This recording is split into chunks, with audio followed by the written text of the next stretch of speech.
Welcome back to the KCC channel. I'm Rob, and today I have 4 stories for you from the MaliciousCompliance subreddit. This story comes to us from Dark Alter 2000. Leave the floor wet? Alright, enjoy your rotten wood. Let's jump right in.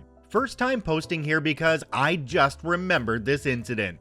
Back in the early 2000s, my mother, 40 female, worked as a cleaner for a couple places and took me, 13 male, with her to help. One place we worked for was the only real estate place in town. We cleaned up before the people who worked there got in. When I started there, it was small and somewhat dirty. Old smelly cubicle partitions in faded brown off-color walls, ingrained dirt in the linoleum. We cleaned and I literally couldn't tell the difference after we were done, except the mirror in the washroom not having any spots on it, and the floor being wet from the fresh mopping. Then the town started becoming a cottage town, and it is decided that they will move to a nicer place. Cottagers must find the griminess a little off-putting. New place had a bit more space, brand new blue cubicle partitions, newly painted walls that still smelled the first day I cleaned in there, and a cheap hardwood panel floor. That floor was a bit of a problem. See, before, when we mopped, we would just leave the water to dry on the linoleum. We could do that because we got there at 6:30, and they opened at 7:30. The place was small enough that it was mopped by around 7 o'clock before we left, and would mostly be dry by the time people arrived. If we did the same thing for this cheap wood floor, my mother was worried we would have water seep into the cracks between the wood panels and rot them. So a new method for mopping was devised. First, I dunked the mop, then wring the mop lightly, mop up, wring the mop again, but fully this time, and then mop up as much of the excess water as possible. This new method actually visibly got a lot more water off the floor.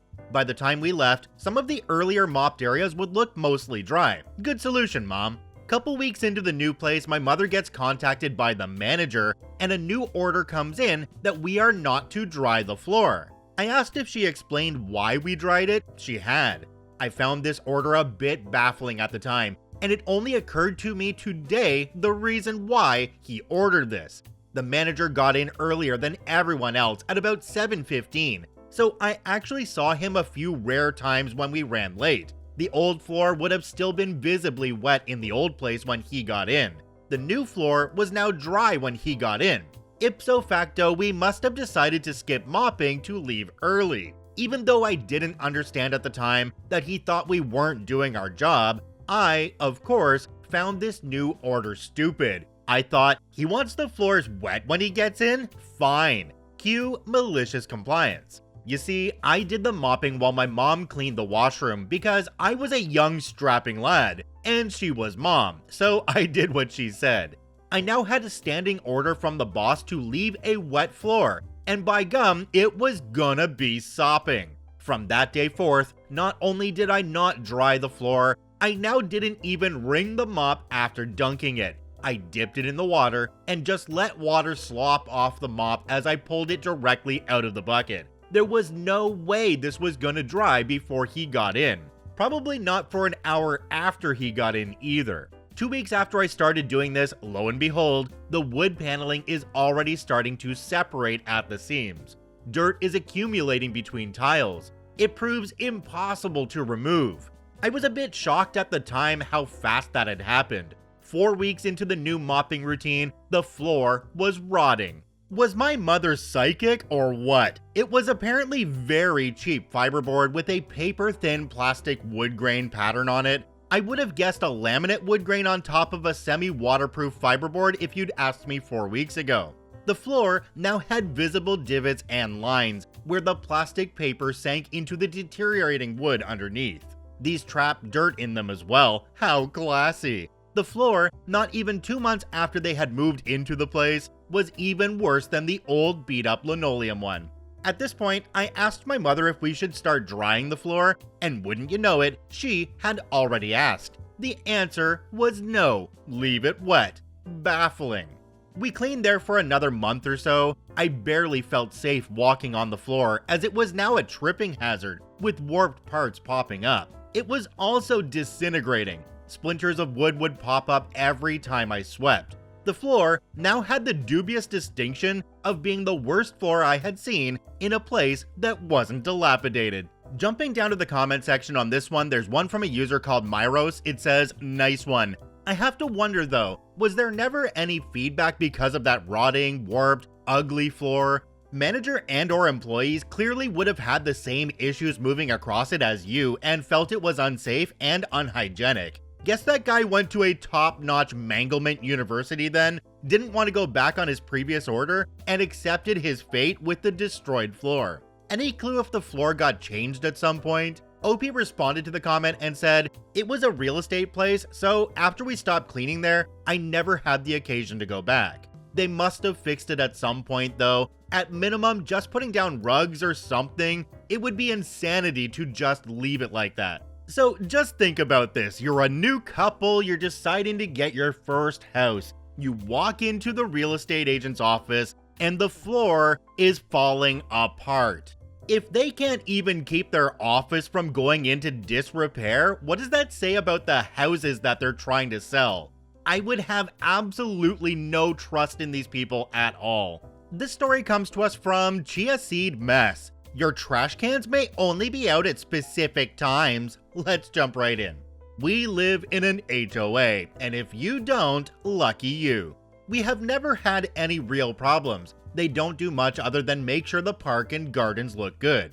Anyhow, for whatever reason, they decided to add a new rule. It wasn't needed, but I guess they got bored and wanted something to do. Maybe someone kept leaving their trash cans out all week. Fine, just ask them not to. It's not that hard. The new rule states when trash cans can be put out. They can't be put out before 6 a.m. on Wednesdays and must be put back before 6 p.m. the same day. This is obviously stupid and has a few problems. First of all, some people use a different company. The HOA provided one goes on Wednesday and it's cheap, so most people use it, but you don't have to. Some people have theirs go Monday or Tuesday. Also, a lot of people here work in the medical field and just aren't home during those times. So no one is there to put out or bring in cans. So a few of us got together on how to comply, but be annoying about it. We decided to comply with their set times as best we can. Take it out at 6 when a lot of us go to work or go for a morning walk. And take it back in at 6 since most of us are home. Some of us help by taking others' bins to the street if they're at work. But when it is time to take out the trash, do it as loud as effing possible.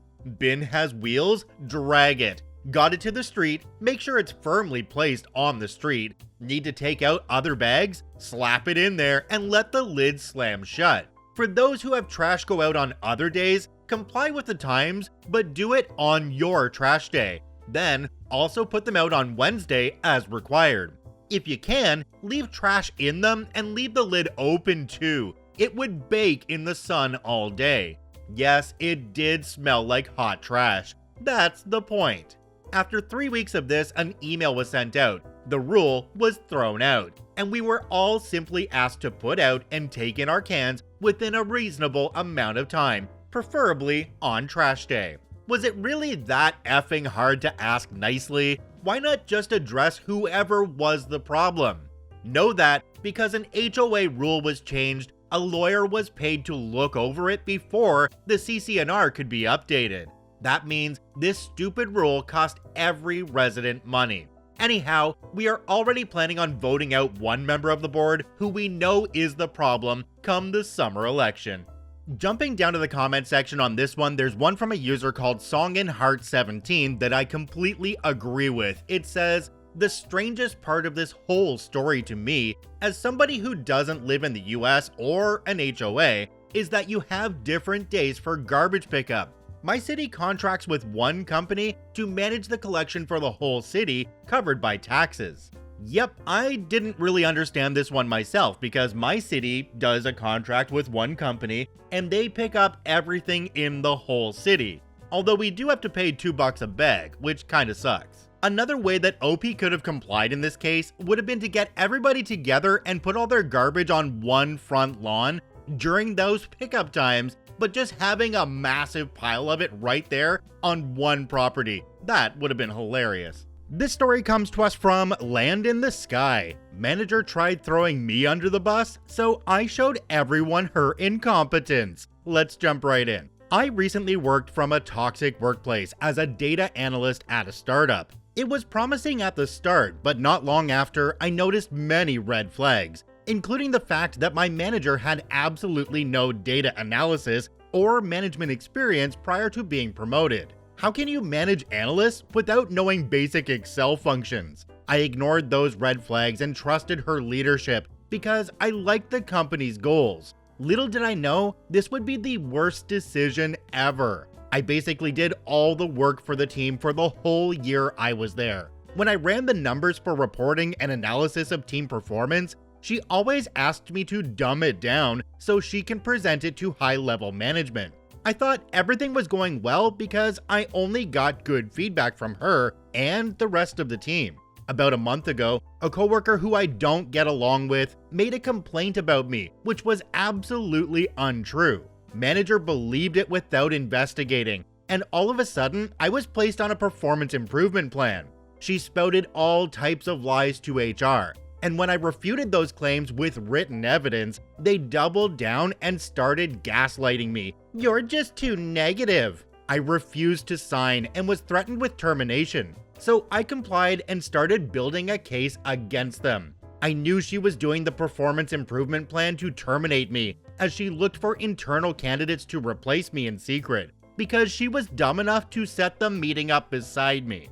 Once I signed my contract for a new job, I did basically F all and started working from home. Before my resignation, she asked me to do some reporting for her, so I ran the numbers and sent her the raw data, told her where the files were located, and that she can analyze the data and make the presentation herself. Since she's the data analyst manager, she should know how to do it. She tried reporting me for that, but ultimately it backfired because they asked her if the work that I did was actually wrong, and was forced to admit she didn't know what she was looking at. Everyone else in the team was questioned, and I believe they are now being audited by an external investigator. Credibility destroyed. I'm now working for a manager who is competent and has clear goals for the team. But that was a hell of a ride. Small win against toxic management, but a win is a win.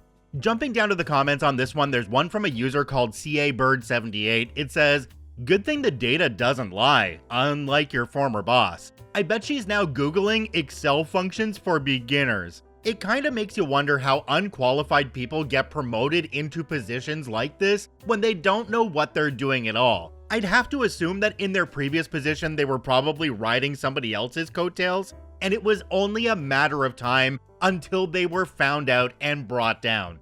This next story comes to us from Dubalendar. No refunds once you've stepped out of the store? Fine, I won't step out of the store. Let's jump right in.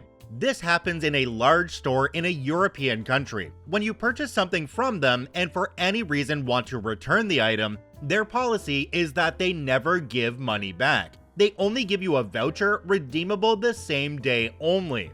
I went to the store today and purchased quite a long list of items. I got home, my wife looks at them and says we don't need some of them. I go back to the store, barely 20 minutes pass. The returns manager smiles at me as I tell her I just purchased these and would like to return them. She tells me that I stepped out of the store, so she can't refund, only give me a voucher and I must buy something else. I'd already bought everything I needed. Then she tells me to take the products home and keep them for the next time I would need to buy something. Then I can come and get the voucher and redeem it. Imagine keeping a pair of shoes and a bowl and remembering to bring them with you the next time you happen to need something. I tried to reason, but she was adamant. "Those are the rules. You stepped out of the store. You don't get a refund." And then it clicked. I asked, "So if someone wants to return an item without leaving the store, they get the money back?" "Yes." You see where this is heading? Malicious compliance kicking in. I asked to return the items and get the voucher. I take the voucher, get inside the store, find a product to exactly the same amount, buy it with the voucher. Right after the cashier, there's the returns manager. Straight from the cashier, I go to her, hand her that random product I just bought, and say, I'd like to return this, I don't want it, and I never left the store. She is looking at me with barely contained rage in her eyes, I kid you not. The awkward pause was getting longer, and then her manager comes along, looks at us, and I smile at him and say, I never left the store, and I would like to get a refund for this, please. He nods. Silent and not looking at me, she proceeds to refund me the money in cash. Company policy, right? Jumping down to the comment section on this one, there's one from a user called Gumnos. It says, this has the audacity of a dog staring at you while it poops on the carpet. And I know you don't like this, and there's nothing you can do about it without making matters worse. Very nicely done. Yep, this one is definitely on the store. If they didn't have any fine print on that voucher saying that you couldn't return things for cash value, well, that was their own dumb fault. OP just took advantage of their own rules and came out on top. Well done, OP. Check out all 4 OPs linked in the description down below. I thank you for watching. I hope you have a wonderful day, and we'll see you tomorrow.